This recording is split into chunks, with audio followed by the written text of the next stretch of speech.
We're here for one reason and one reason only. It's because companies across the country want to hire you. Plain and simple. And sometimes that may be hard to see from your vantage point being far from home, but I will tell you that each and every day as a representative of the U.S. Chamber of Commerce, as well as the Executive Director of Hiring Our Heroes, every single day businesses come up to me and say, I want to hire veterans, where are they? And they'll go to great lengths to find you. There's no doubt about that. They want veteran talent in their workforces because they understand the quality and value of veterans.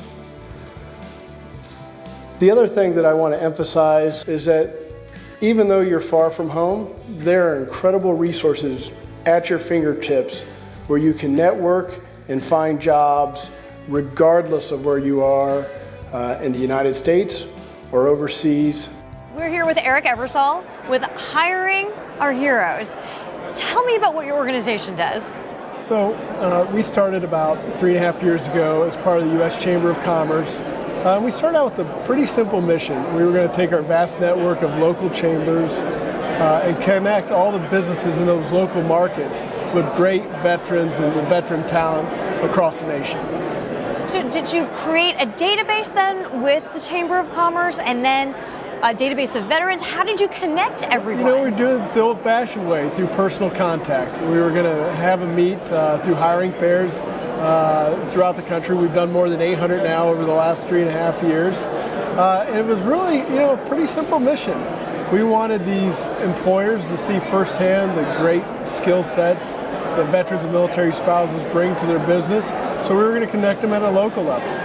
What percentage of people, when you connect them through the Chamber of Commerce, end up getting jobs and long-term jobs? It's more than 13%, which is about 3 times the national average for most hiring fairs. So we've been pretty lucky that the employers that we've been able to bring into our hiring events, they're committed to hiring veterans and military spouses. They know what they want. And at the end of the day, it's that personal connection that really makes a difference. How many potential employers are you connecting to how many potential veterans that are looking for jobs? It really just depends on the event. Sometimes we have large communities, large metropolitan areas where we'll have 100 to 120 employers and 500 to 600 veterans. We've had events where we've had over 300 companies and 5,000 veterans attend the event. But we don't want to forget about those small and medium-sized markets either. The smaller to medium-sized towns where maybe they only have 50 or 100 vets and 20 employers. But those markets matter too, because those markets are where a lot of service members and their family return after serving our country. And speaking of serving your country, do you have a military background? I do. In fact, I'm still serving. I'm a Navy Reserve JAG officer. In fact, 2 weeks ago was my 20th year in the military, so been proud to serve as an officer now for about 14 years and had 6 years of prior enlisted experience. And how has your military background helped you with this role at Hiring Our Heroes? Well, you really have to think about the big picture strategically. I like to think about what I do every day in the same context of military service, which is, what's the mission? Let's talk about the mission, what needs to be accomplished.